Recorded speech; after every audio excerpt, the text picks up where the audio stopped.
What up, everybody? This is Dario Hunt from Living Life Fearless. Welcome back to another episode of the Music Files Podcast. Today's date is March 19th, 2019.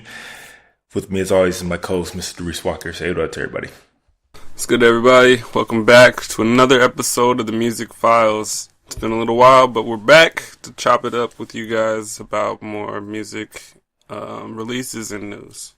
And as you can see, I finally got some of the gear. The swag on. Got the hoodie. The fire. Beanies. Yep. Finally got my own. So definitely head on to the site, grab some for yourself. Super soft. Super nice. Also, I don't have this one. We did just release a coffee table book. That was months in the working. We will probably show you at the end of this podcast, but you can also see that in the store. So yeah, I mean, we've definitely been working. In other news, we have also started a new category on the website, a news segment, where it's more of a daily writing and daily kind of reporting and light analysis of what's happening around in the culture. And of course, it's always going to be some niche and obscure shit, because that's what we love. But we already have some posts on there, and we're actually going to talk about two of them here. So just a lot of things happening. Yeah. So we're going to hop right into it, starting with the news like always. First item is Cardi B is making her feature film debut, apparently, alongside Jennifer Lopez, Keke Palmer, Constance Wu, for a movie called Hustlers. And what do you think will be your guess her role is? That's funny. Probably something sexy, I'm assuming.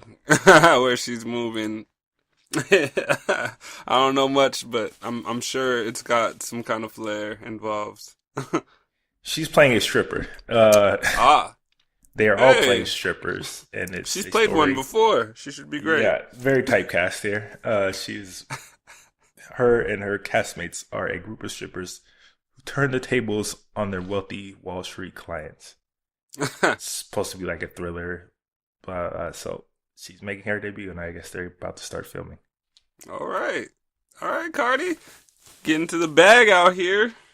She definitely is, and like I said, I mean, definitely typecast for her. So I don't know, I'm interested to see how she is in the movie, because I mean, J-Lo, she was a bit shaky when she first started, but I think she's kind of established herself as a real actor out here. Right. I think that's a cool little gig for her. I think if she gets to talk to J-Lo a lot, it might be a good mentor a little bit to talk to a little bit about just transitioning, navigating the game, being a musician and a movie star. I don't know, but I can guess that it's probably going to do very well on the opening weekend just because she's in it. Oh yeah, a lot of people just they're gonna see it just to see how she does. Yeah, I'm not going to go to the theaters to see how she does, most likely, but I will see it eventually to see how she does. Yeah, I don't know if I'm gonna leave the house, but I'll definitely see what's good. So as I said, we have started our own kind of news segment part of the website, and I said that we were going to talk about some of the newer pieces that just went up over the last couple of days, and one actually just went up today. So it's involving a cheesemaker, a Swiss cheesemaker, and hip hop. So apparently they've been doing a study to see if aging cheese to music, specific genres of music, will help the flavor and taste of it. And they've been doing this for months now, and I guess they finally released the results of it, and the winner was hip hop. Yeah. You get the best cheese. They aged a giant wheel of Emmental cheese, which is very popular over here in Europe, to A Tribe Called Quest. A specific song called Jazz We've Got. There it is. So just some weird, interesting news that you really would not expect to kind of see paired together, a Swiss cheese maker and A Tribe Called Quest. And aging it on a 24-hour loop. Yeah, that's kind of tight though. Interesting. The way they go through the airwaves is affecting the cheese in such a way that the Do you vibes just. think it actually have an effect though? I probably wouldn't be able to tell the difference. To be honest with you, cheese to me, you know. I don't know. Whatever those cheese taster sommelier type people do, them I guess sure. I mean they went all out with it. Let me see it. So they did it for 6 months on 24-hour loop. And they had an independent company and examine all the wheels and taste them. And then they also had a jury of culinary experts who did a double round of blind testing. So They who love knew that hip all hop of this? flavor. I mean, if anything, it is great publicity for them actually doing this because look, we're talking about it. And Right. I just shout out the guy. His name is Beat Wampfler. Hell of a name. Word. And his Swiss cheese company. Word. He should So head name on that to cheese Tribe Called Quest. yeah. So definitely, I mean, for sure, you got to now. But definitely head over to the site, check out the article, and let us know what you think about it in the comments. What do you think they should have aged it to, if not a Tribe Called Quest? That's interesting. Next, another article directly from the site. So MySpace, it is apparently still a thing and still around. Still alive. And I don't know if you heard, but they have reported that they have just lost around 50 million songs in a server transfer. And along with 50 million songs is like a bunch of other content, like pictures and whatnot. Mm-hmm. Basically, everything that's accumulated from like not everything, but a lot of stuff that was accumulated from 2002 to 2015. Oh. So a 12-year period, they lost over 50 million songs in a server transfer. That's the golden era of MySpace. They just Yeah, threw I mean, away. look, They just threw away their gold. it doesn't really impact me or most people, because I don't even know anybody who still has MySpace or uses it. Right. But that's like so much history, you know?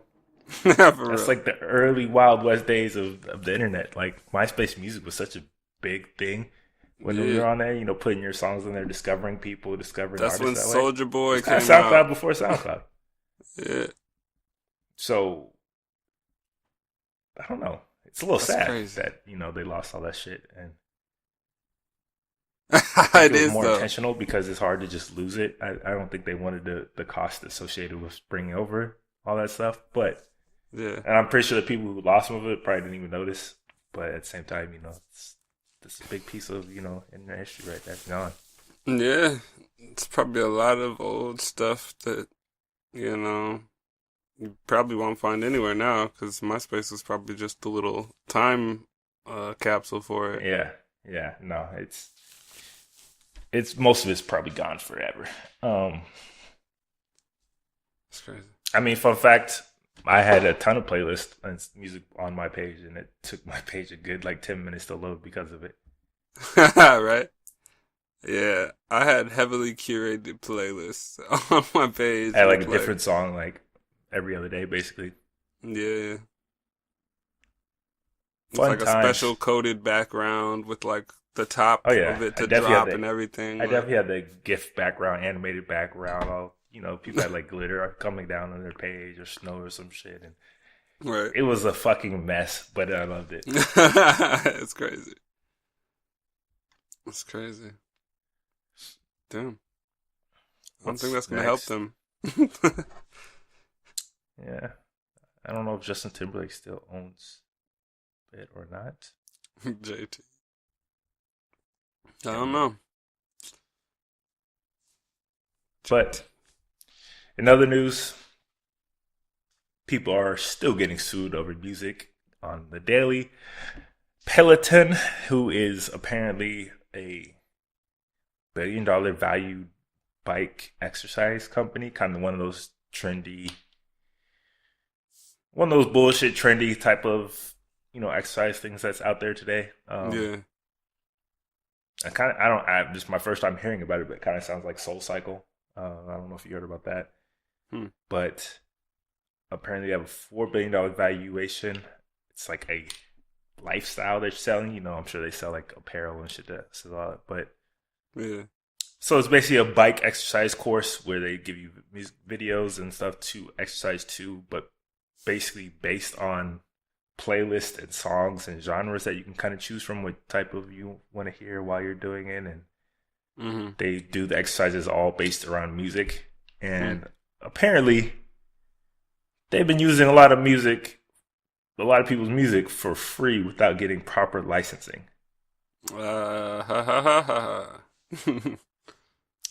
And I'm going to tell you the names, and you tell me if what the fuck they were thinking. So they've been using songs from the likes of Ed Sheeran, Lady Gaga, Rihanna, Drake, Bruno Mars, and Ariana Grande, all without permission. Yes. That's amazing. The fact that they thought one of those names would be okay. Not just one. All of those names. All of those names. That's like a quick way to get like the pantsuit off of you. Like you have no money after this and you're gonna owe so much more than you spent already. Like that's crazy. Like, do they not know they have huge legal teams behind all these artists? Yeah. You know how many people eat off of those people? Like they're gonna be nah, you can't just stream my shit and sell it with a product that you made and think it's cool. Like, so I guess they give you like exercise equipment, like at home type of equipment, and they offer like streaming features, like streaming songs, and they included thousands of those songs on there. That's crazy. Huh. What the fuck were they thinking? That's so weird. I don't That's think I like said basically distribution without paying the artist. Yeah, I mean the licensing is specifically called sync licenses for publishers and songwriters. It's basically like sync. Okay. Yeah, it's basically like doing a movie and then using a song without getting permission for it, which is obviously everybody fucking knows you can't do that. Yeah. So to think that they've been doing this for this long, that's since crazy. 2017. And I don't think I mentioned exactly how much they're being sued for, but they're being sued for $150 million. Thanks. That's about how much Zion Williamson's Nike deal is rumored to be. If he even goes to Nike. But what the fuck were they thinking? Fam.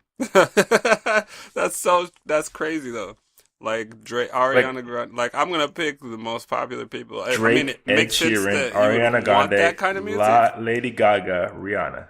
But to just Bruno put Mars. it on there for free and sell your thing is kind of crazy. Somebody for sure should have been fired for this.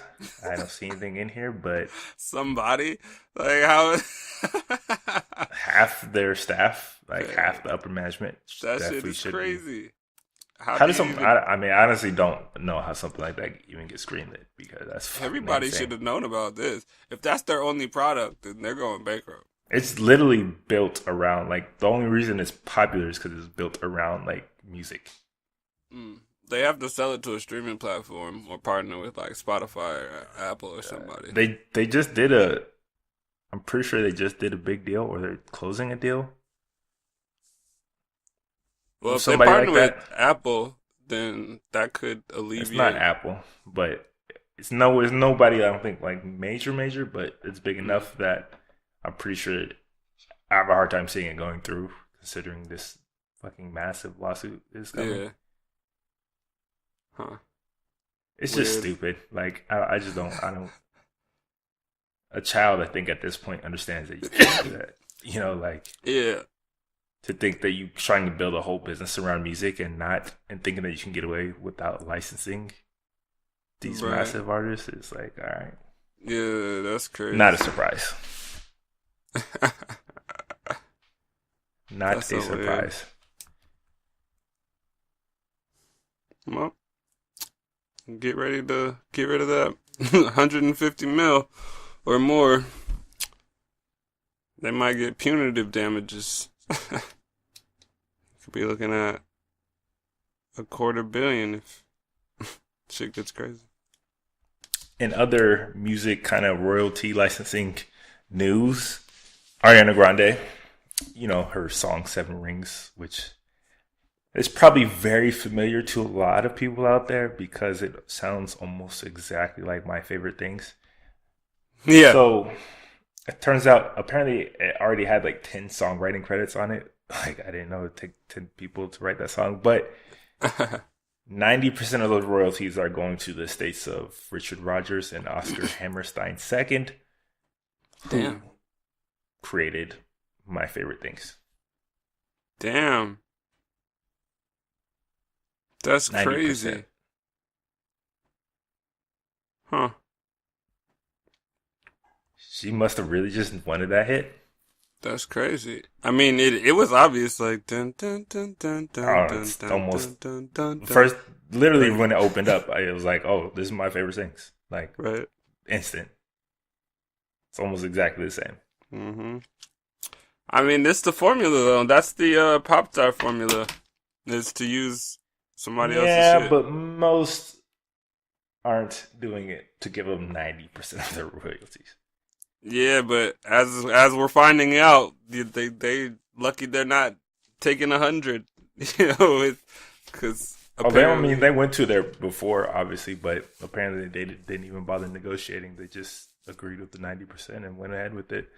So to me, that just says that she really wanted the hit on her song, and she plans to make it up all off of touring and shit like that. Mm-hmm.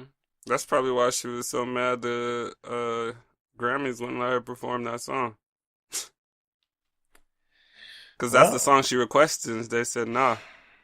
90% is still a lot, and I'm sure it's made a lot of fucking money by now. She's trying to get more streams off. That's interesting.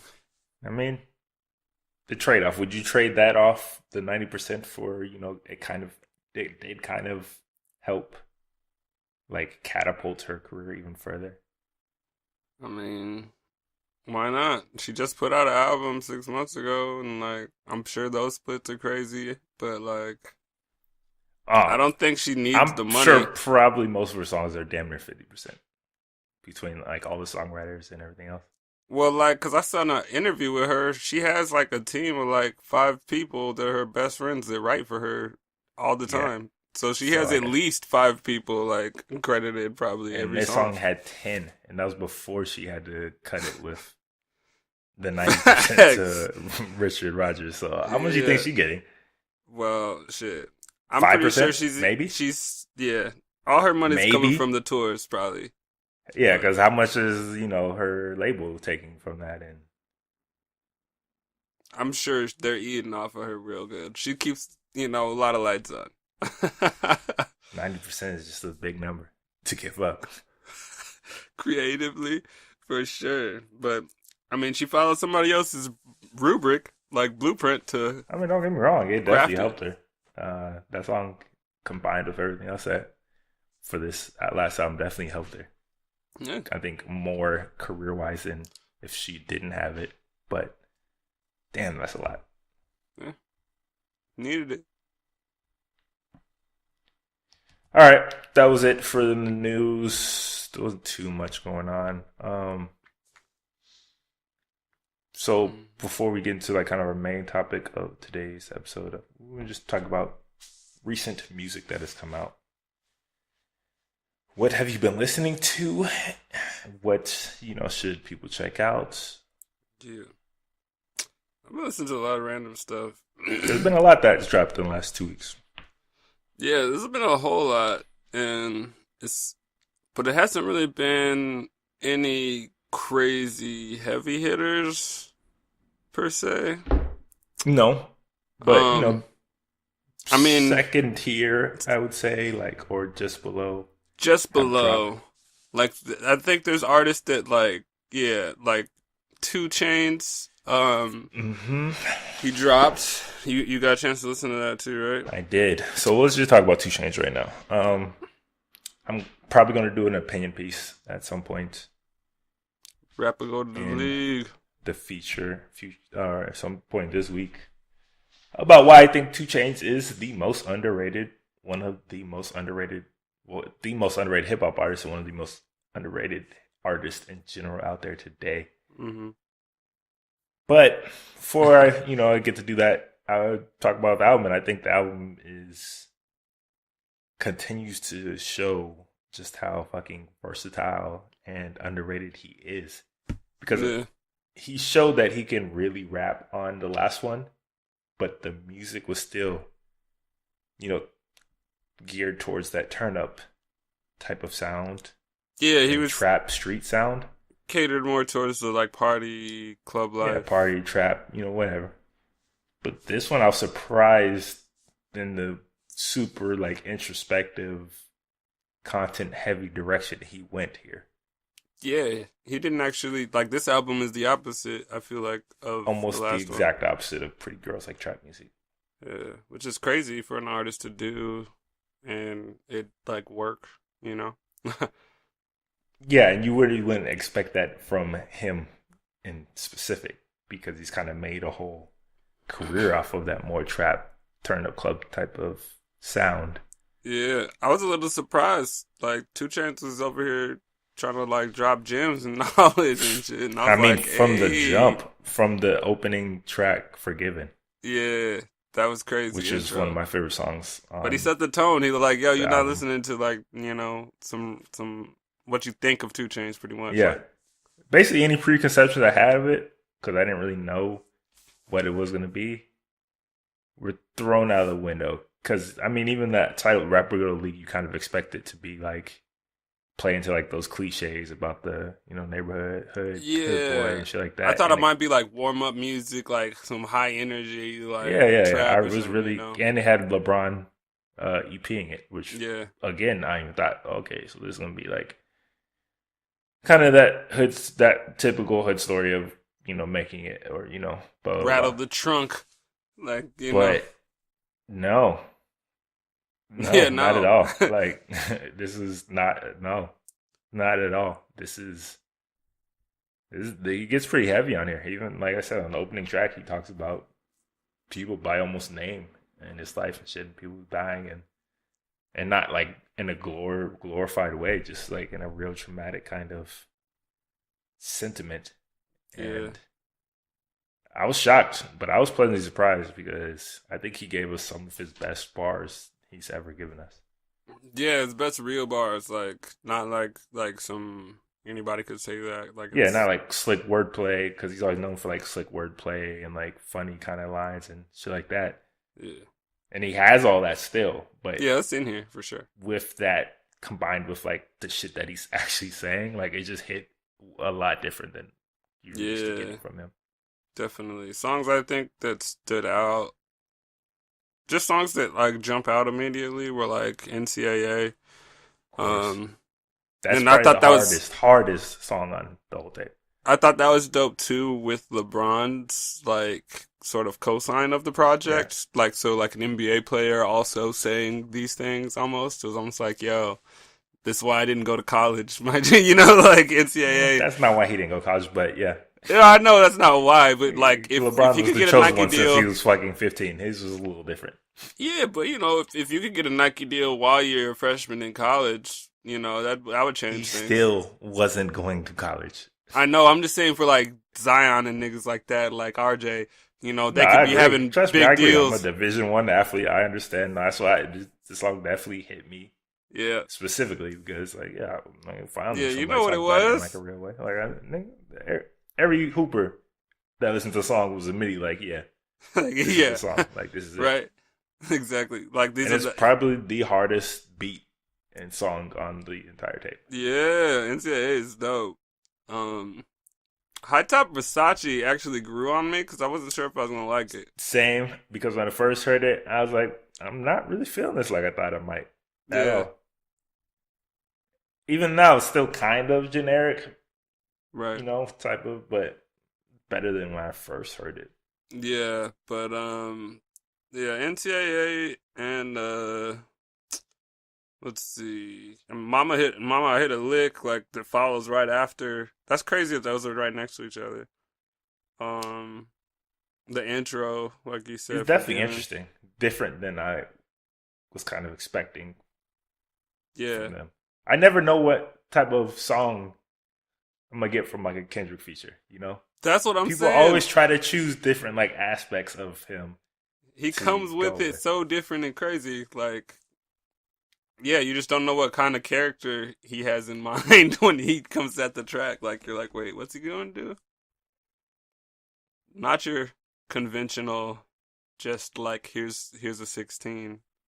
Yeah, like it wasn't just go rap your head off type of shit. You know, Yeah, which I wouldn't have minded. no, But I don't know. but I don't know if that's Kendrick's best verse. I mean, best feature either though. no, So isn't. I don't know. I'd have to rethink about it, but his features are always the worst aspect of him. So I like remember I had this talk with you before about Kendrick's features and how like they worry me sometimes just because like it feels like he doesn't care like how good he is with as a certain artists. as an individual artist, and then to come off certain features, it's kind of like what? Yeah, because some of happened them he like here? annihilates the original artist or like just makes it crazy, like nostalgia with Pusha T. I He mean, made that what was the crazy. song he did with Big Sean? Oh, it was Control. That's what it was. It was Control. Big Sean. Yeah, Oh yeah, where he just ate Big Sean on his own yeah. shit. That's But then hilarious. it'll come with shit like he did with Eminem or Oh my god, like I hate Will that or song. a bunch of other shit. Like so, like I said, I never know. But I mean, it was a cool song for Yeah. me. Statute of Limitations Yep. is fucking hard. I That probably played shit that one the most. is so tough. Like That obviously the beat sample because the sample is is automatic. crazy, Like and that's what's crazy too. That's like a classic trap like bop, but like it's slightly classic. slowed down. Like it's like a few beats per minute less than it used to be, I think, and like Yeah. it's crazy. And the drums definitely hit hard. Yeah. And just he fucking bodies the track. Like Yeah. It's crazy. And like the nostalgia he gets in his samples in the album is dope. Like it kind of feels like he's taking us back a little bit too. Like even with the beat selection. Like he's talking about his earlier life coming, like he basically chose to rap or go to the league. So it's kind of cool. This like window of 2 Chainz he gave us. I mean, for me, I think in terms of like turn up songs, this is far weaker than Pretty Girl, like trap music. Like, Oh yeah, by far. like the songs that were supposed to be the kind of turn up club car songs really didn't hit like on Pretty Girls like trap music or like kind of expected. But hmm his like introspective, like more serious toned songs Yeah. are fucking fire. Like Threat Definitely. to Society. I don't know if you heard, but that song he was trying to get Jay-Z on. Oh, that's the song? I Yes. didn't. Yeah, I heard about that. And good God, that shit would have been That's the song. That's the song. that would like after he told me and I heard it, I said that shit would have been fucking That would have made 2 impeccable. Chainz album a whole Like different story. why did you not hop on that song, Jay? Yeah. Oh yeah, and then speaking of Ariana, then he showed us why he did that remix. It was basically a swap with Ariana because she had vocals on one of the tracks. I forgot, It's called Rule the World. but yeah, that's how artists be doing with the swaps. You give me a verse, I give you a verse. Bada bing, I mean, bada boom. It's a cool song, I guess. I don't know. I think it's not my favorite. 2 Chainz' contribution to her remix was better than hers to his song. Hers, it was pretty generic. It was just like more of just for the name value Yeah. than actual song. But $2 Bill, I love that Bay type of bounce it had. Mm-hmm. I mean, yeah, like Sam, like I mean, he definitely got songs, bro. Like, Yeah, they're just So, not I mean, as crazy energy like the last yeah, project. the energy Pretty Girls just Like isn't Trap. as So. high as I expected on Pretty Girls, and I still. And I like guess Pretty for Girls that just reason, in the I car. kind of felt a little disappointed the first listen because I got the growth, but I still wanted to turn up, and then I listened to it Yeah. again and was That's what I'm like, saying. Because the songs that were supposed to be the turn up, like, kind of give you that, still they just didn't hit like they Yeah. were supposed to. right.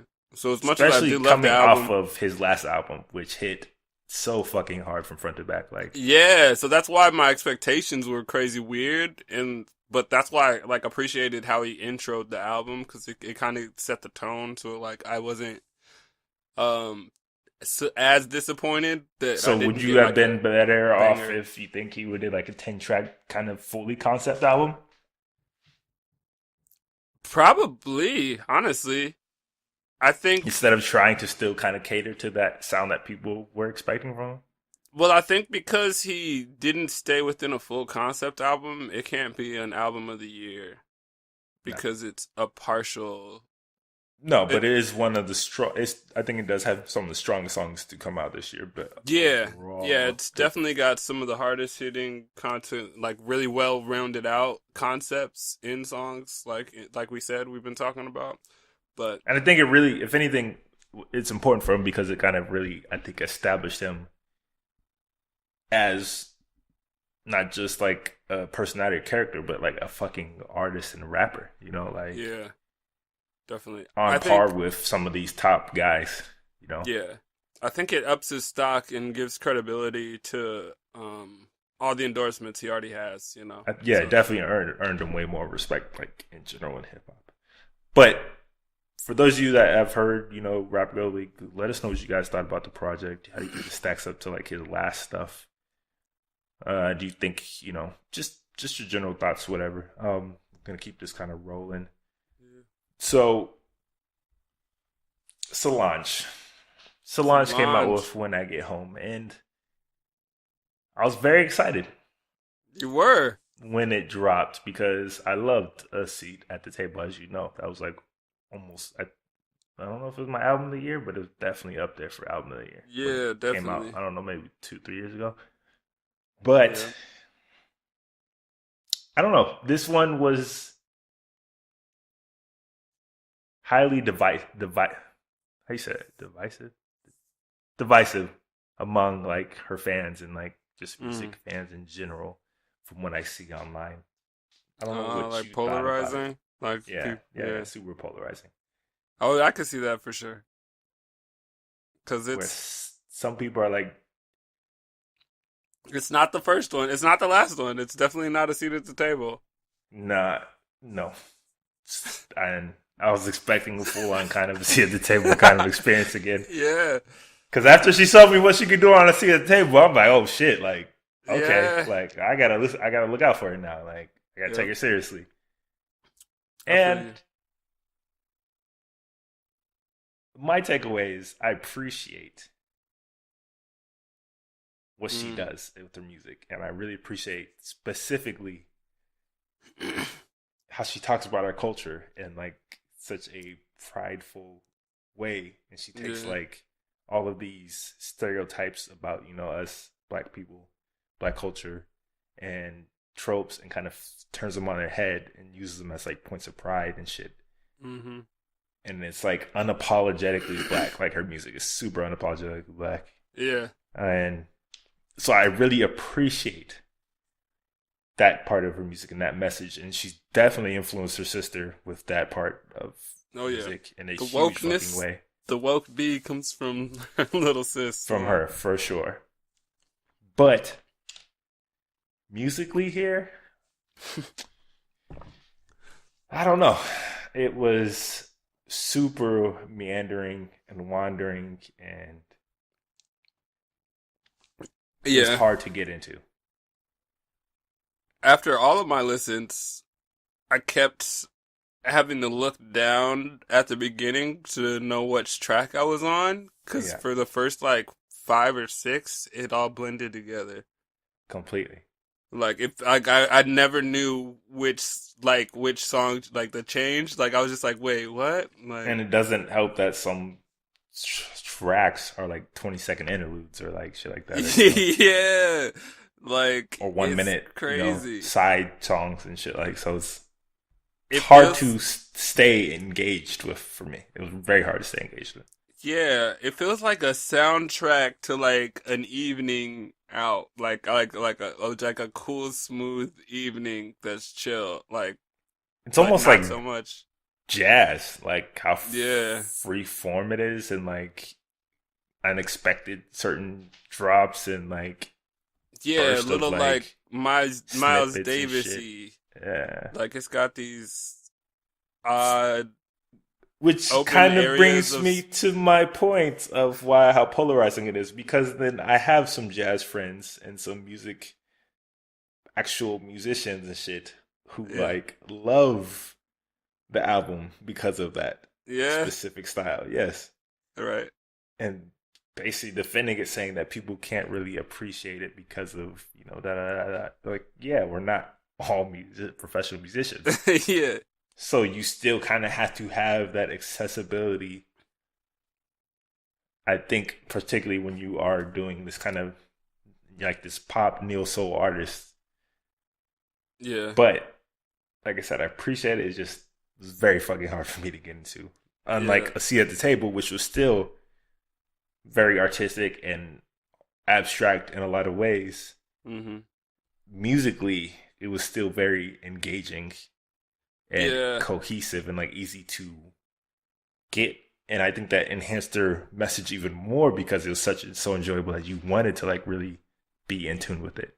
Yeah. It seems like she just had different objectives with these two projects. The Completely. first one, she wanted to seemingly inform the audience, but like with this one, it seems more like she wants to give us a vibe. Like it's really just a vibe album. Like it feels like you put it on and you do other stuff. I dead like ass it's a had good it album to playing be for laundry or cleaning kind of thing. I was Like I was editing some articles and I dead ass had it playing, and for like didn't even notice until like 5 tracks later that it had basically ran through and started over again. Yeah. Yeah. It's short. It's like I was like, oh shit. I was like, damn, did it start over? yeah, it's like 30, 35 minutes or I something. was Or like, what did I 20 just minutes, listen to? 28. I don't know. I don't know. I don't know any like sound or song that really just jumped out at me. Yeah, I can't pick a song. I don't know any of the songs. I just know the vibe. I know the feeling the album feels like, but like I don't have a go-to for the Like it's project. still kind of in that A Seat at the Table lane, like aesthetically. It But feels it's like an so interlude. deconstructed. The whole album feels like an interlude between A Seat at the Table and whatever the next project she puts out is. Yeah. It's It's like so deconstructed and abstract that it's so fucking hard to like follow all the way through. Yeah. Like I don't know if there's a storyline. Like I don't know. There is a concept, and it's basically an ode to her hometown of Houston, which is why you get a lot of those Houston like hip hop like snippets and interludes, cuts here and there. Yeah. And like her, what she talks about and stuff. But I'm not from Houston, so I don't know. It's just super insular and feels very personal to her. Whereas A Seat at the Table was more about the community as a whole. Definitely. Yeah, I get that. It was just tough. Like it was Yeah, nah, it's once again I don't think is another project that's going to be considered an album of the year, but is definitely a solid project all the way around. It's just I think it's one worth like analyzing and analysis. Because I think there are a lot of stuff to kind of get at. It's just finding a way to kind of get into it, to get at it. You know what I'm saying? Definitely. Yeah. But yeah. Tell us what you guys thought about the project and what side you kind of fall on, seeing as it has been so polarizing among the community and music fans and stuff. How do you think this compares to See the Table? It doesn't. But let us know in the comments wherever this goes up, as always. So, somebody who kind of is in that similar neo soul lane, Mereba. I don't know if you've heard this project. The Jungle I is have. the Only Way Out.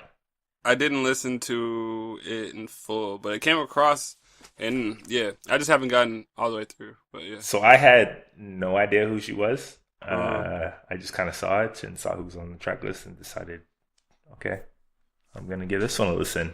Right. And I'm glad I did because it's fire. Yeah.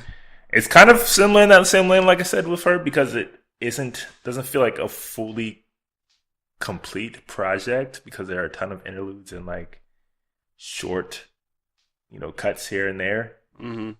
But I love the way she like combines like soul, neo soul, and like hip hop and Mm-hmm. R&B together to like make this own like kind of unique sound. Mm. Almost to the point that I actually thought she was from like UK when I first heard Oh, it. that's what I was thinking when I first saw her. I didn't know. I don't know anything about her. So like, I was thinking, oh, this is probably a UK artist. Like, I don't It know. sounds like a Georgia Smith kind of like neo soul type of lane, which a lot of UK artists are kind of in right now and dominating. Mm-hmm. But apparently she's from Atlanta. Huh. Well, that's what's up. But I fucking loved it. Like it was I'm gonna put that on my list to. Heat Wave, Sandstorm, Kinfolk. Oh, probably my top three songs. Oh, I think I heard Kinfolk. That one was dope. Oh yeah, that's a. Oh, okay. I forgot about her. She's I she's love R doing and her B, thing. so yeah, she's definitely gonna get play. She's a vibe for sure. She's somebody you should definitely listen to. Hmm. It's one of my surprises of this month for sure. Yeah, Oh, and Planet U. Planet U's fire. It's just fire. It's fire. Trust me. hell It's yeah. fire. That's what's up. I had a couple surprises too this month. Some weird little things. Um, I was actually surprised I saw Wyclef's name. Did you see that project? Wyclef had a project? Did not click on it, but I did see it. Yeah. No, I gave it a listen. It's actually not trash. It's pretty good. There's songs on here like it's in Imagine traditional Wyclef Imagine fashion. 20 years ago saying you're surprised that a Fuji's member's project, like of Jean, is not trash. Well, because it seemed like after a certain period of time, Wyclef wanted to just keep putting out stuff like Currency or something. Like it seemed like he wanted to just like I don't know, like put out too much. Like I wasn't sure if he was like trying to make projects or just like talk on the microphone, with Or be a music. president Yeah, or or be a president, type of shit. of Haiti, but hey, he's an ambassador, man. He's definitely out here spreading knowledge. But there's some cool songs on there. Um, and it's definitely dropping, some jewels like in traditional Wyclef fashion. Um, there's a song called Hieroglyphics I'm messing with. Baba is a pretty good one. Um, but yeah, there's a few good joints. When a Rose Dies. There's no really like famous features, but it's cool hearing people that I don't know like with Wyclef because they actually do compliment him well. It kind of seems like a tape where Wyclef is putting on other members of whatever squad he's got. So it's a interesting project. Definitely one worth listening to if you have the time. But yeah, it's not like a crazy tape full of hits or anything like that. It's just a well done project.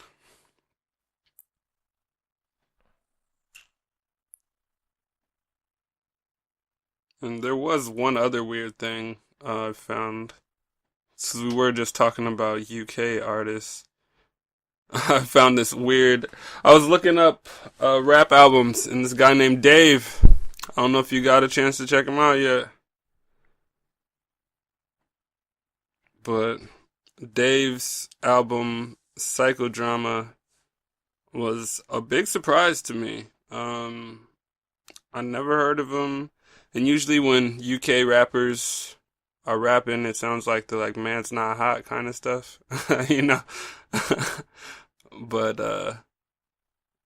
nah, this time his bars and everything, uh, a lot of narrative about his life.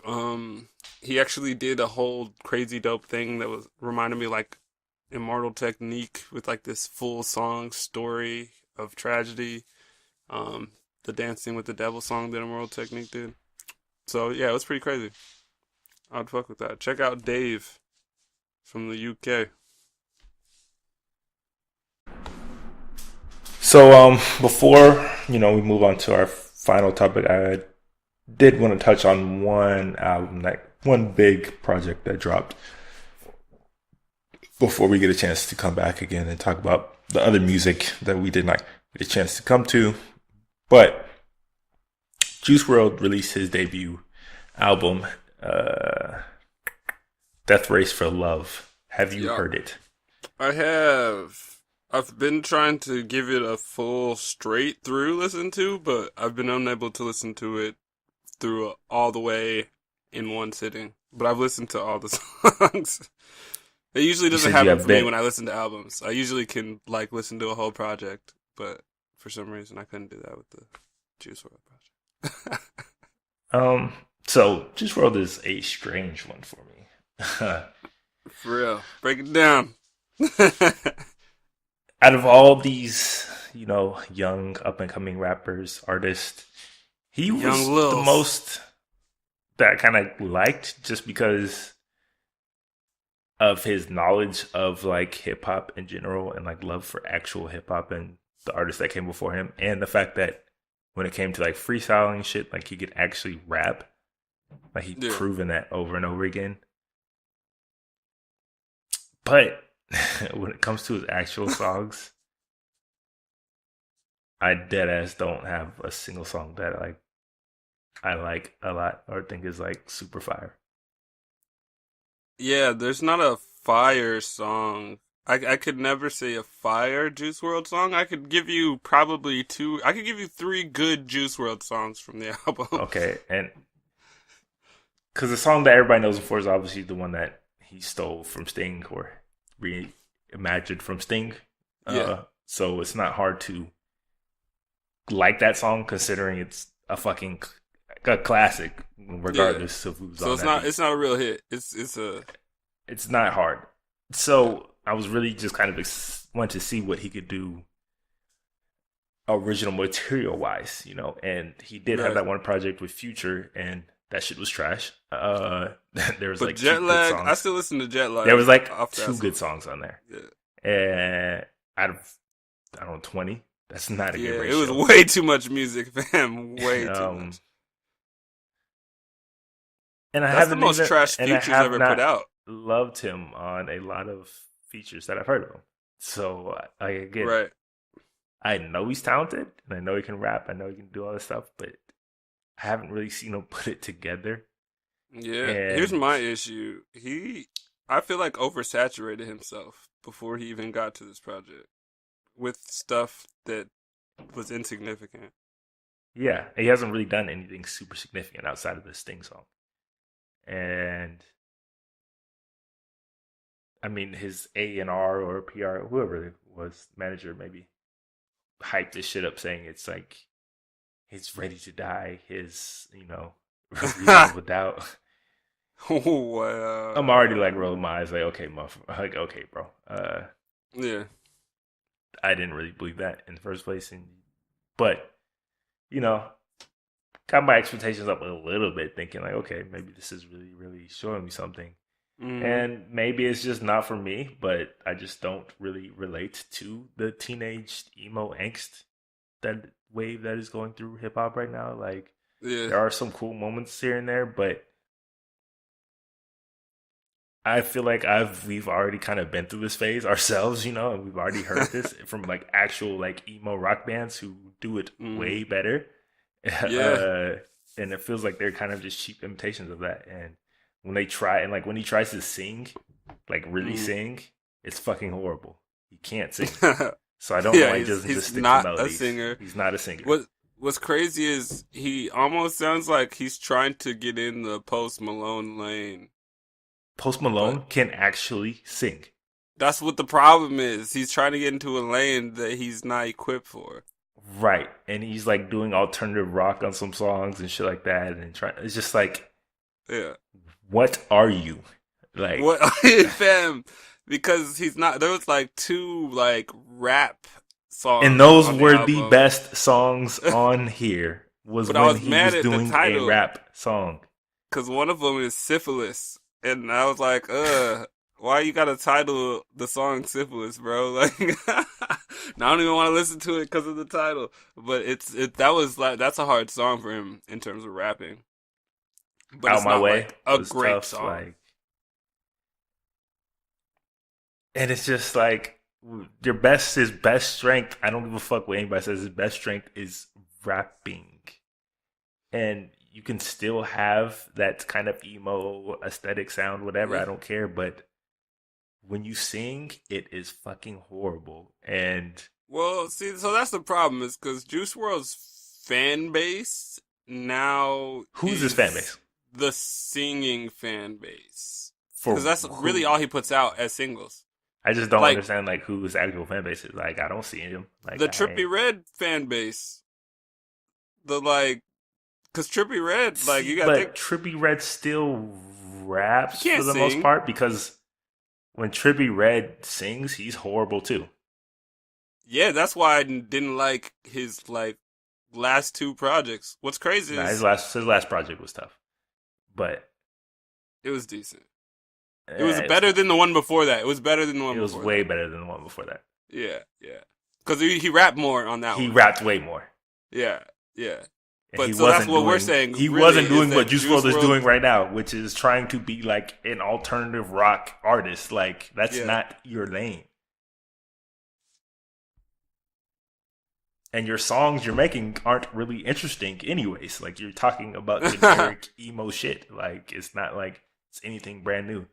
And I get it. It's like this new generation that's really Yeah. like his main fan and core base. But again, like for us, like for me, like I said, it might just not be for me because I've heard these same things already from like actual emo bands Yeah. Well, the that you other were thing for imitating. me too is like, even though we're saying he's a good rapper, when he raps, he still, to me, sounds like other people in his age group that do that. This is what I'm saying. Like What YBN are you? Cordae.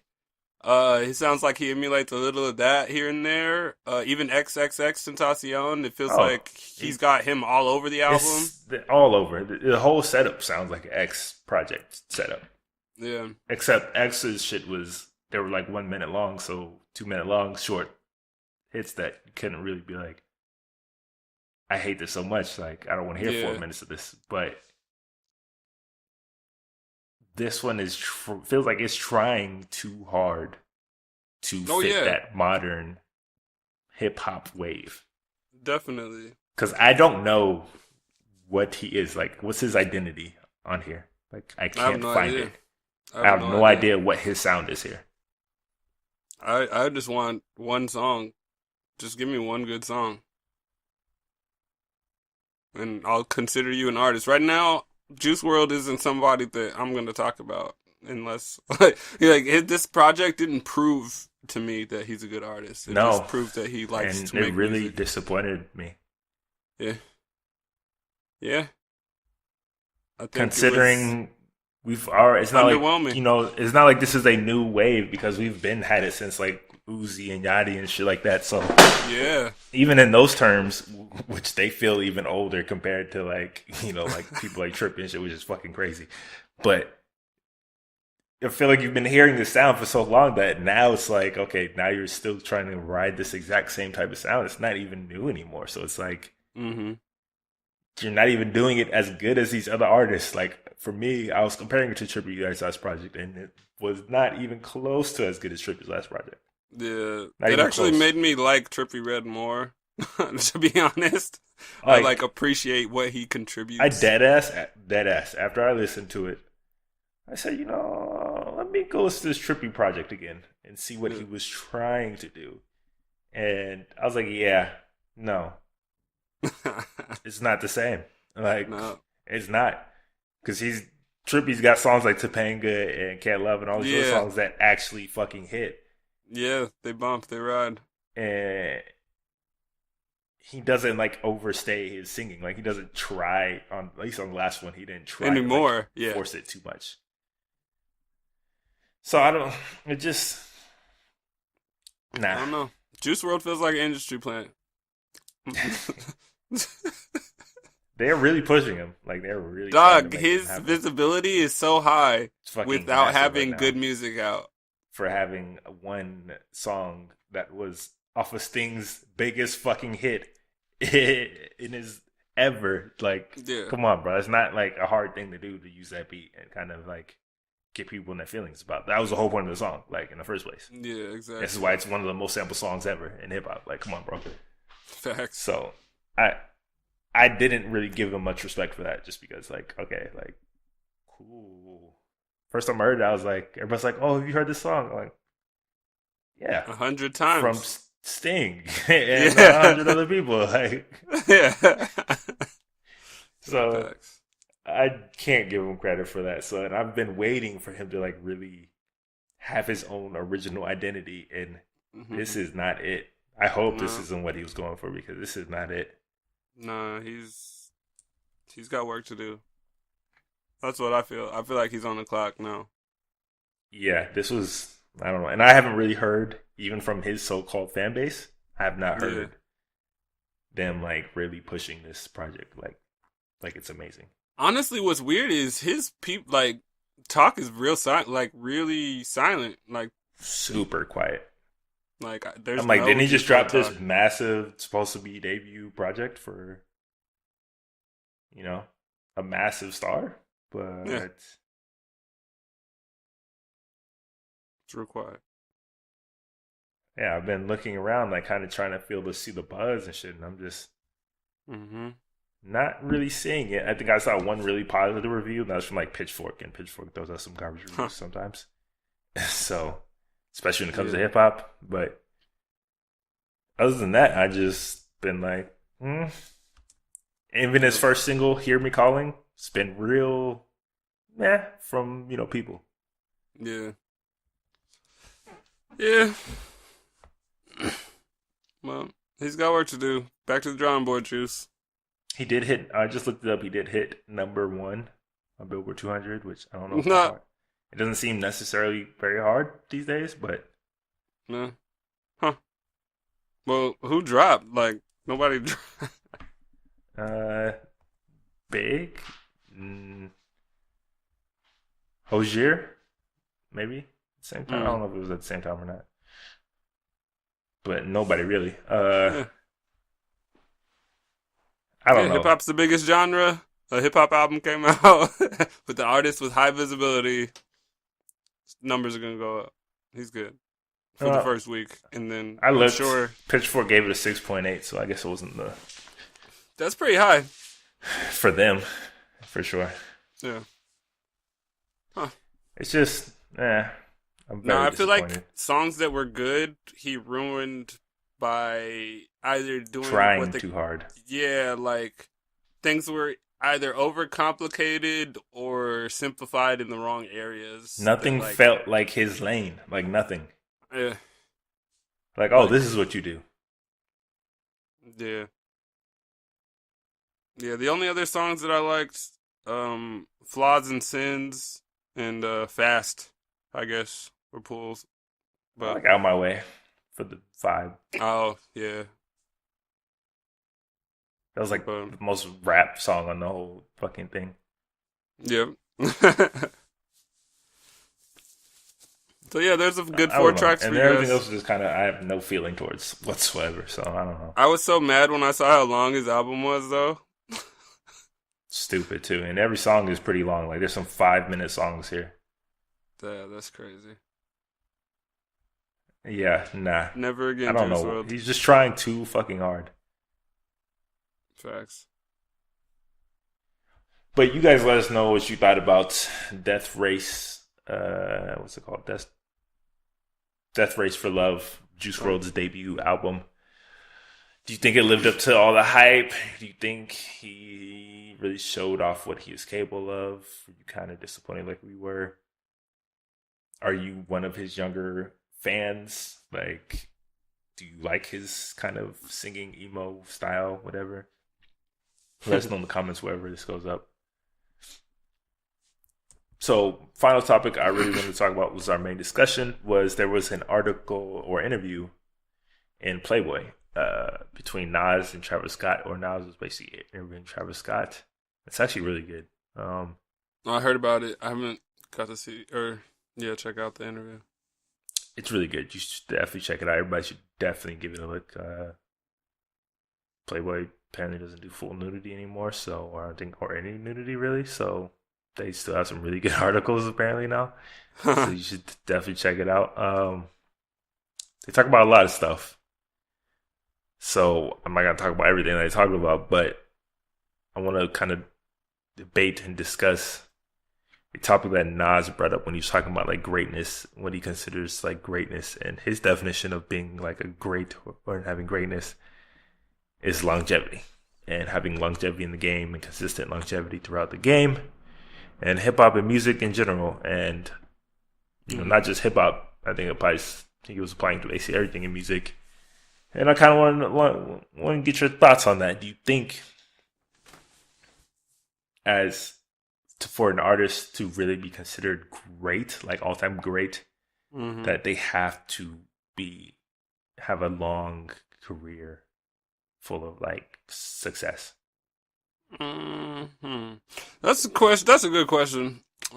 Because there are lots of artists out there that came out super hot, a lot of strong debut like prop stuff, and then faded fast. Does that really diminish how great they were at the time? I don't know. That's really hard to say because I guess we would have to like start thinking about. I mean, I guess there's levels to it, right? So like for the pure disputed greatness, I think your music would have to at least be played more than 10 years. Like people would have to care about it a decade later. So I don't know. They don't necessarily have to be alive per se, but I feel like at least a hit of theirs or like a few songs should have I would say like in culture. Obviously, prime example would be Biggie for sure, because I'm pretty sure he's at the top of most people's list or near the top, including Nas, and he only had 2 albums before he was killed, so he didn't have like a ton of time and longevity. But his influence was so fucking massive, it's stale. And I don't think Nas would ever say that he's not great, so. Right. His whole. So I'll just. But like his music's still being played, so like that's still in what I was saying. It's like, Okay, more than so a decade later. For example, Nelly came out with good 2-3 albums that were massive, chart-topping. That's a good question. Kind of wave-starting kind of songs and music. But then, music happened and life happened and it kind of fell off real strong. That's kind of hard to say where his legacy will end up being reflected on. Like, because he's kind of I don't know. That's hard. Who would you say had a better career, him or Ja Rule? I would say him in terms of longevity, because I think he had more, like a longer period. Well, Ja Rule had those Ashanti hits. He had the I would Bobby say Ja Brown Rule joint. Had, and that was in the middle of the beef with 50. Are they he bigger pulled out than Country Grammar the Bobby and all that? John. I don't know. Saying whose hits were bigger is going to be a tough one, but I think Ja Rule had like a very bright point for sure. Yeah. But I think Nelly's years and run was longer. And in terms of album like hits, like albums that were considered like basically like Nellyville and Country Grammar were basically considered like top hip hop albums too. Were as Ja Rule I think was more hits. So I would say Nelly. Okay. Yeah, because we go to Nelly for albums more than Ja. Yeah. Okay. Well, yeah, I guess you would have to put Nelly would be great, but I don't think. But that's a whole other thing. Would put him as in the greatness category. I don't know. I think he's a fringe. I think he's on the fringe. Because I think that part of what makes you great is the type of work that you're recognized for. Hmm. And Nelly's music that are hits are dance, they're non-substance like things Yeah, essentially. they're hits. They're just hits. They're just like, yeah, they're just, so like when we think about like Biggie, his work has hits, but there's also another level of, I guess, substance involved that I don't necessarily think you would get from a Nelly. So I think that separates them in terms of greatness. So they still are checking similar boxes, but then I think greatness even has something else. So I don't know Hmm. if Nelly would be great. He'd be like a second tier greatness. So I mean, I kind of the topic got me thinking. It made me pull up, kind of really research in terms of not just hip hop but music in general. mm, One hit album wonders, mm, and some of the greatest out there, and kind of questioning like, would they be considered, still like greats and greatness in their genres, mm, even though they only had like one massive album. yeah. And obviously, two names really come to mind out that list: Lauryn Hill Mm. and Sex Pistols. Uh, that's interesting.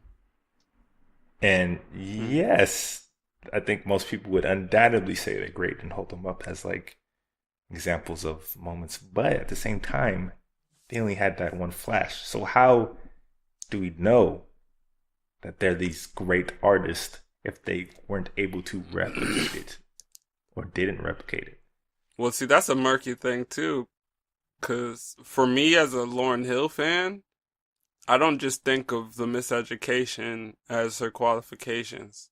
I think of like the Sister Act wanted to when she killed like his eyes on the sparrow, like that little 30 seconds of snippet is like amazing, or like there's just those type of moments outside of just the music career And the that seem to Fugees. transcend. She had the Fugees too, The Fugees, like, which you know, again was also basically a one album so wonder. even before the Miseducation, Lauryn Hill was, I feel like, already a legend for being a lead in a three-person group, like both two men and her as a female in hip hop. I think that was like already a legendary pairing. And then because they already had the um what's the song? Storm of Pain. What's that song? Kill Me Softly. Yeah, Killing Me Softly. So like she already had Killing Me Softly before she had the Miseducation of Lauryn Hill. Right. But So would she been a legend in her own right without the Miseducation? If she was just the artist with the Fugees? Or would it have to be just the Fugees lumped together?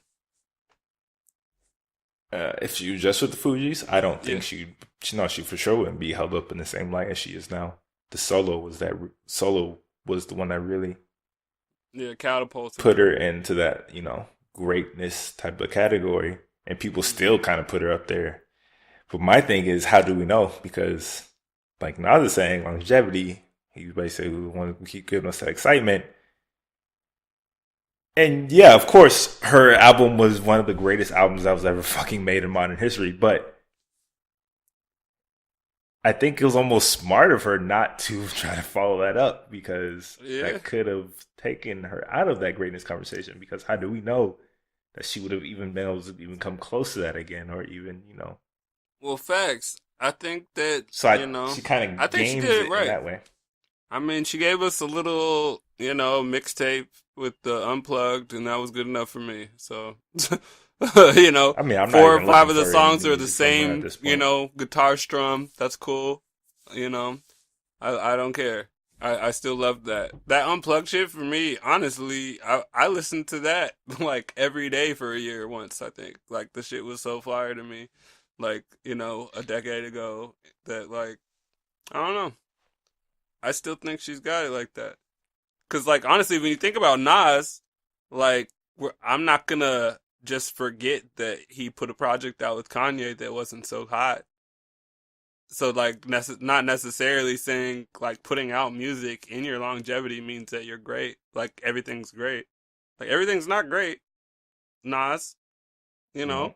But Like, over a long period, his great has definitely outweighed his not great. yeah, but I think more people would argue that Nas has less great projects than, like, from top to bottom. Then who? Like, I don't know. I don't know, man. Then Some who? people didn't like Godson. Some people didn't like,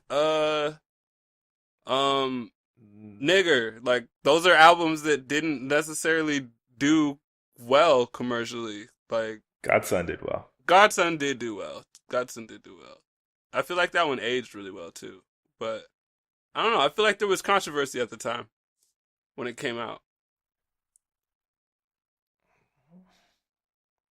It's interesting.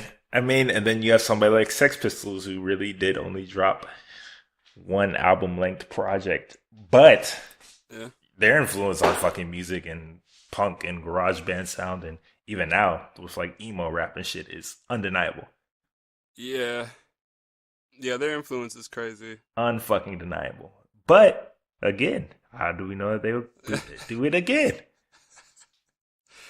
I don't know. That's the thing. I feel like it's the impact too. You know, it's like because Nas didn't have to put out that last project. His impact comes from what he's already doing. So like he could still put out something dope. Nas could have stopped after Illmatic. Yeah, facts. And then you've been what he been? I mean, we go down as one of the greatest hip hop albums of all time.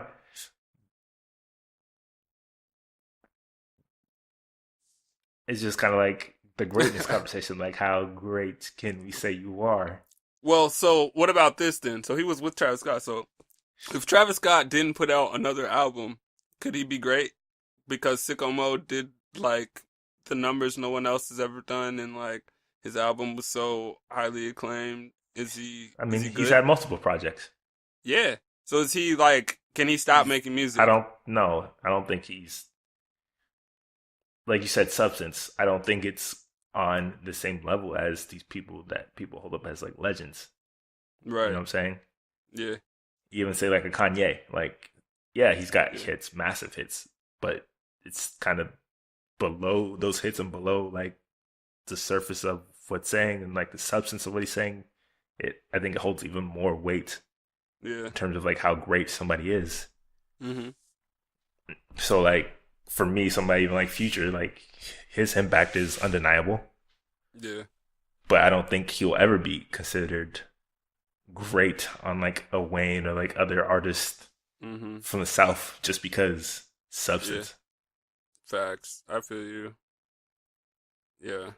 But I think his impact is maybe not quite as big as Wayne's, but as big as almost anybody else in the past decade from fucking the South on other artists. That's true.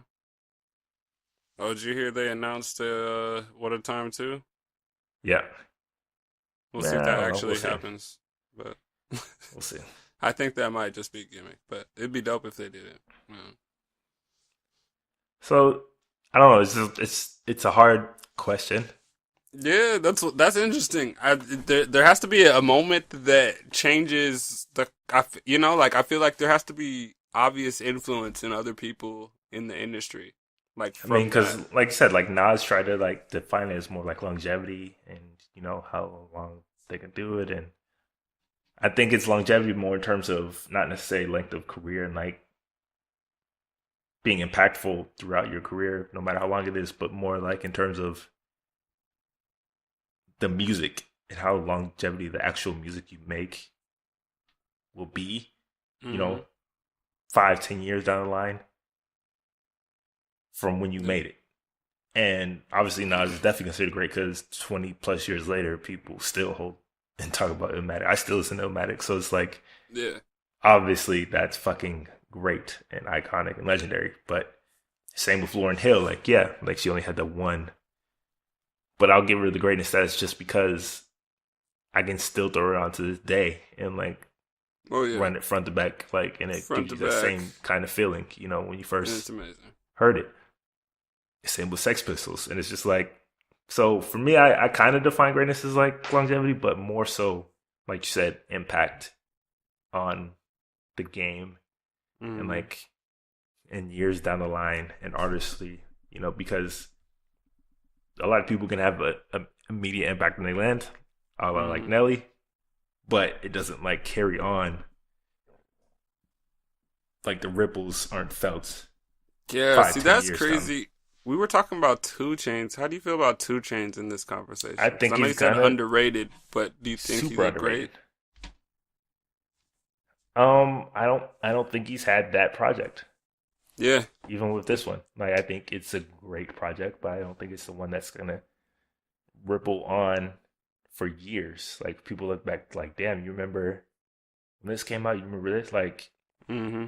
for me, 50 is a great because of Get Rich or Die Oh, Trying, hands down. and 50, the 50 put out ripples. like three almost classics. The Like, ripples are insane, and it's just like Get Rich or Die Trying I is don't crazy. think I don't think anybody's gonna say like, "Yo, remember when Pretty Girl like Trap Music drop and shit like that?" Like Mm-hmm. I can tell you exactly where I was when 50 Cent's album came out. That's how like crazy it Yeah. was, and how Yeah, it was all I heard for a good year straight, being for played at real. school. Like, Yeah.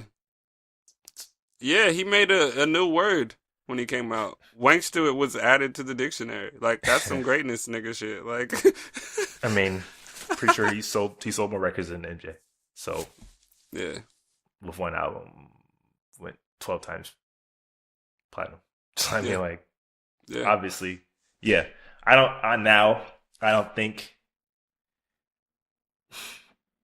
I don't think it's as impactful as say Reasonable Doubt or Illmatic or Ready to Die or shit like that or All Eyes on Me or Lauryn Hill shit, Mm.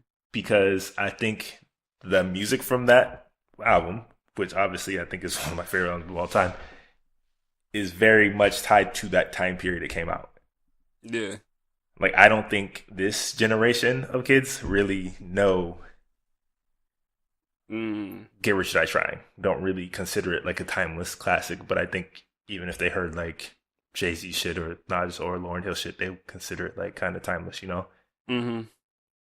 I don't know. I feel How like, often how often do you hear shit from Get Rich or Die Trying? Because I still hear shit from Lauryn Hill's being played on something, in some form somewhere. I still hear from Illmatic getting played in some form on some medium, some way, somehow. mm, hmm. Was In the Club on Get Rich? Yep. I still hear In the Club. I don't know where you hear it in the club still. In the Club is like a warm up. It's like when you get to the club too early. That's what they play on. That's what they play at 9. Yeah, then I for sure have not heard it in the club. uh, So I think he definitely has an impact, but I just don't think it's the same level as like those. Their shit's more timeless, I think. yeah, no, I feel you. That makes sense. That's an interesting But question, though. yeah, like it's just I don't think there's one clear answer. I just thought it was like, damn. I was like, damn. I don't know if I really agree with that. Right? Yeah, because that's a slippery slope talking about them. There's so many Because honestly, examples. Like I said, low Lauryn key, Hill, we're Sex talking Pistols. about impacts. XXX Tentacion might go down as a great. I don't think so. I said might. Because if we're looking at his impact right now, like we just talked about Juice World, But half his I album think his is impact X is copy. yeah, but I think his impact is more for stuff outside of music than just the music. Yeah. But I feel like, that's the stuff that like is attached to it. Like Drake's name's attached to part of X's legacy. Like there's a lot of weird stuff that happened while he was here. And I feel like him in Yeah, the game but was very impactful. I didn't really feel like his music was that impactful until like around the time he died. Yeah. Yeah. I can see that. Yeah. I mean, yeah. I don't know. I feel like if there's anyone that died too soon from this new generation that had a chance to be a great, Peep. it would have been X.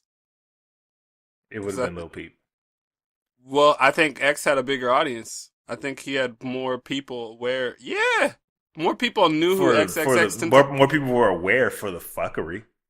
Well, more people. Yeah, okay, but I'm saying more not for ears. The music again. Not for the more music. More people. Are you going to agree or disagree that more people know who XXXTentacion is? Yes, for or no? sure. Okay, so don't disagree, dog. That's what I'm saying. Because of the fuckery. It doesn't matter what it was. We're talking about music. You said great, and we're talking about music. So music, we just set the terms that music does not find just what greatness is. We said impact and influence. We said that's part of it. No, we said impact of the music. So question mark isn't the album that what? Trippie Redd was around before then. People's around before then. Like all these artists were doing the shit before he died. Yeah, but nobody knew. Literally, nobody knew who Peep's music was until he died. Like people already knew. I agree, didn't but if we're listen to his project, said who had the chance to be great and musically, Lil Peep, not a question. Okay, yeah. But I'm saying who's still X. You're saying both of them are dead. People knew him more. I'm not talking about notoriety. I'm talking about music. To possibly be a great. I'm saying possibly. I'm saying more people. What he's done is actually a little bit more impressive than a lot of people who've been in the game for 10, 15 years. Who's that? Huh? Who? Like who? No, you talking about X? Yeah. There's certain artists that never popped that are not going to be. A lot of artists that never popped. Yeah, but I'm just saying. I'm not denying the fact that X had popularity and popped on a kind of mainstream, not even mainstream, but kind of mainstream wave. Yeah. But he's got cold. We're talking about musically great. That's what we're talking about. We're talking about notoriety. I'm saying there's differences. I'm just saying I didn't even know a single X song for like a year, but I knew who he was because of the fuckery. Right. You've heard it. You knew what "Look at Me" was, though. You already. I didn't know it. First of all, I didn't know it was an X song. It sounded like a song. First of all, the sample is definitely a song I've heard before. I just can't name it. It's not like a brand new song. So I knew the song because I've heard that sample before. Yeah. But I didn't know a single X song or project other than that, which I didn't even know was his song. Right. For a year before, until like finally heard that question mark. But what I'm also saying is that artists like Denzel Curry, artists like Juice WRLD, artists like I agree. All these other artists are emulating his. I agree, sound. but I think I'm saying they're emulating him. X wasn't emulating, like Trippie Redd. He wasn't trying to do Trippie Redd's thing. He's definitely taking shit from people. Oh, I'm 100%. That's why there's the track. That's why there's the collab track. So if this is my argument, this is what I'm saying. So if they were both, but we're trying to act like people don't take stuff from people. If they had years to go, I'm saying if they were still around, years ago, musically, I think people would have created way more timeless shit than he would have. Yeah, I guess across the board.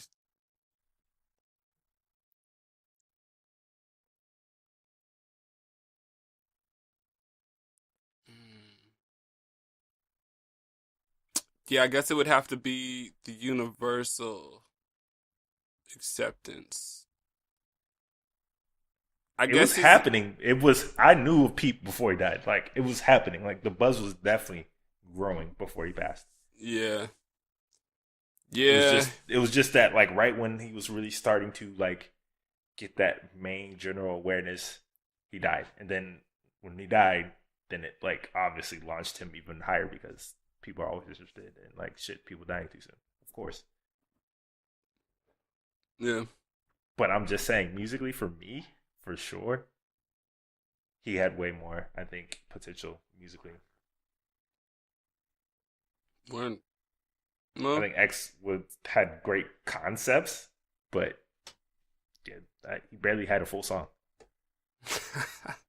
Like, I don't know. I mean, what are we talking here? Yeah. let Well, I alone think a they'll full both be album. looked When at you in the consider a past question mark a full album. as I guess important, influential artists of their time. If not, X is definitely influential. Okay, cool. yeah. But going down as a great, Hmm?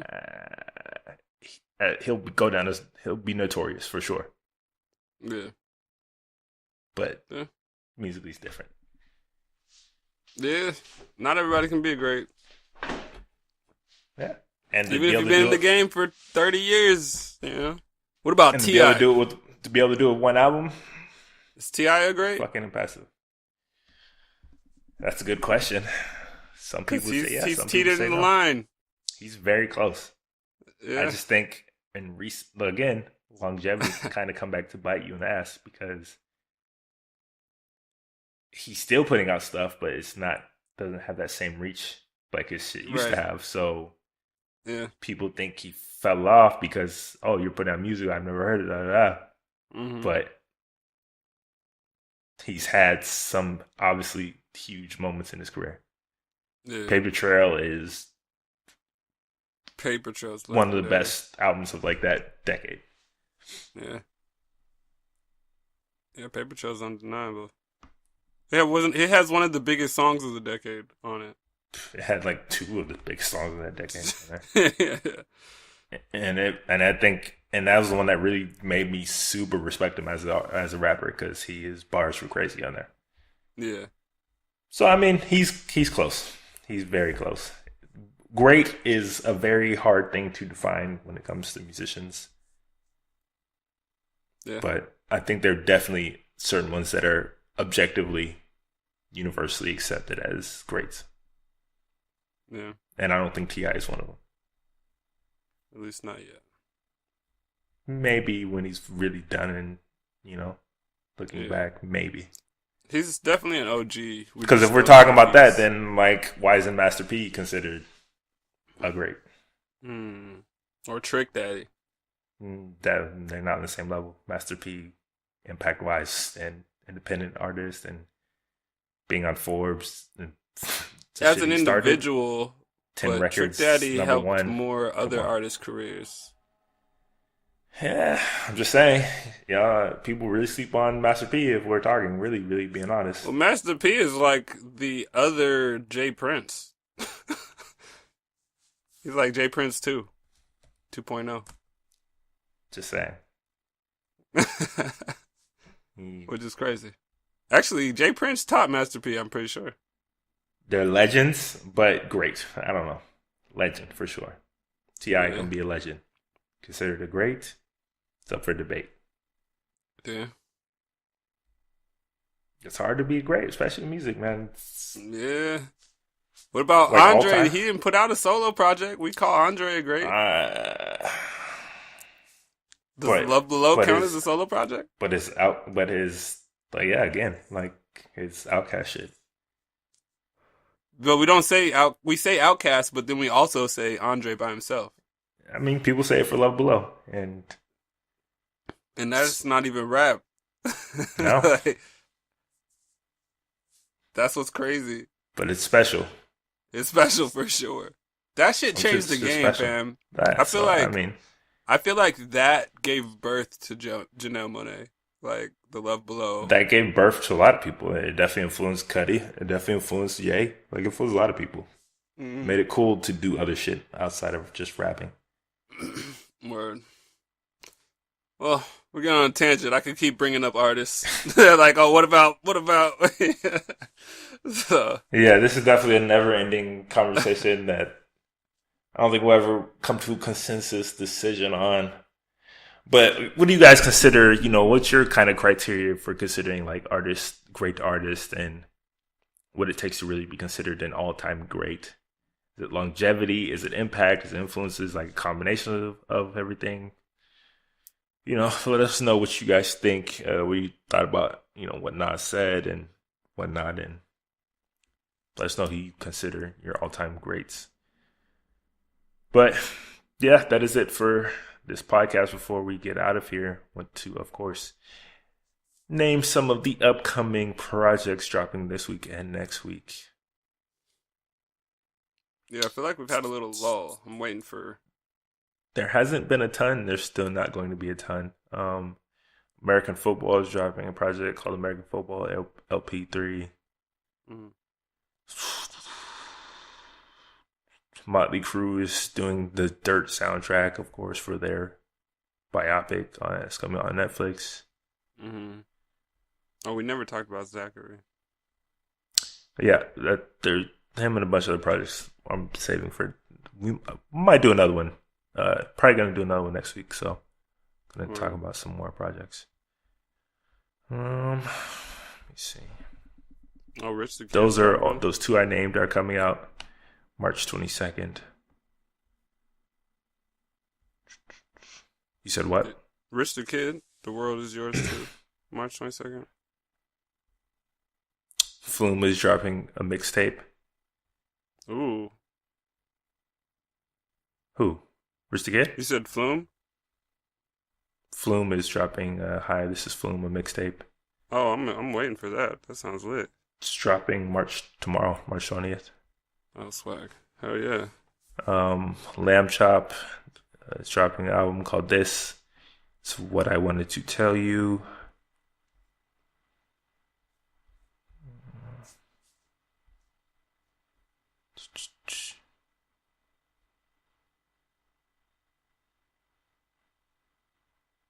Christian Scott is dropping Ancestral Recall. Christian Scott was actually one artist featured in an upcoming, I guess not yet, an upcoming article about some modern jazz artists kind of reviving this sound.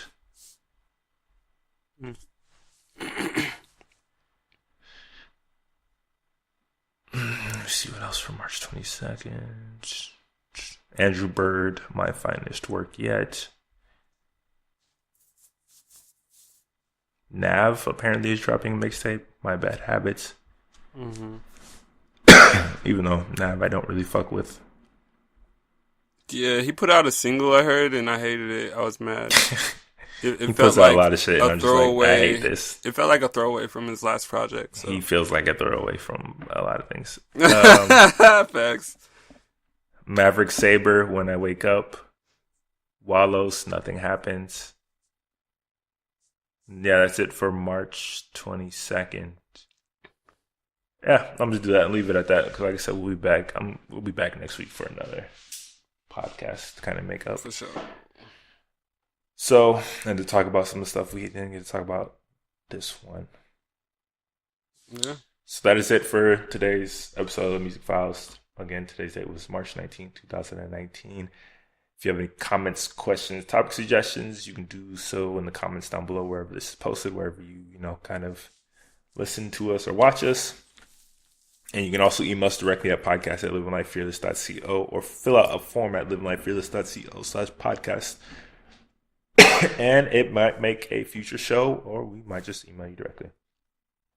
Again, if you're liking this content, please leave this episode a like, subscribe wherever you kind of listen to us. It helps us out greatly, and we know what kind of content to keep putting out. And if you like any of the gear that I rock in these videos, you should definitely head on over to the site. We got a lot of great stuff. Got the hoodie, the beanie on. Doris is going to grab a coffee table book. Yeah. Before we get out of here. 1 second. It's not in here. Forgot to grab it before the production.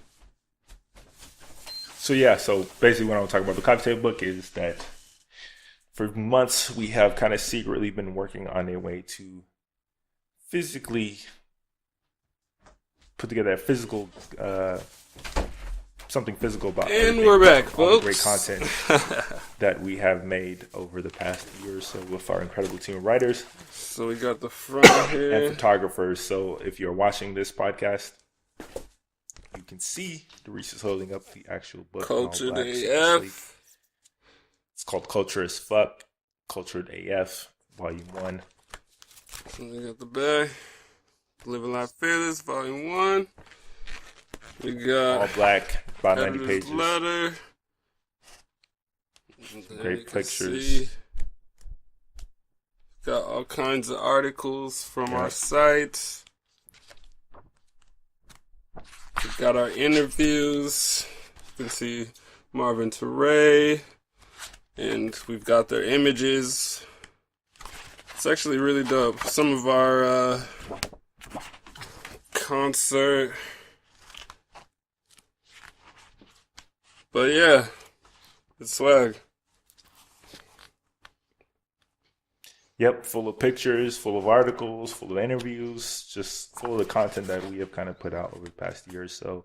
Designed by yours truly, came out really great. It's about 90 pages. It makes for a great centerpiece or just an entertaining read. It's something that we really wanted to kind of just get out to people, and you may even see the books at some shows around New York. So definitely be on the lookout for that. But again, a lot of great stuff on the site now. Yep. Gonna keep pumping it out. Thank you guys for listening. Thank you guys for continuing to join us and kind of joining in the conversation. Got a lot of great stuff upcoming, so please stay tuned. Until then, I'll catch you guys soon. Keep doing what, Darius? Living life fearless, y'all. Yes, sir. And we'll be back shortly with more. Peace.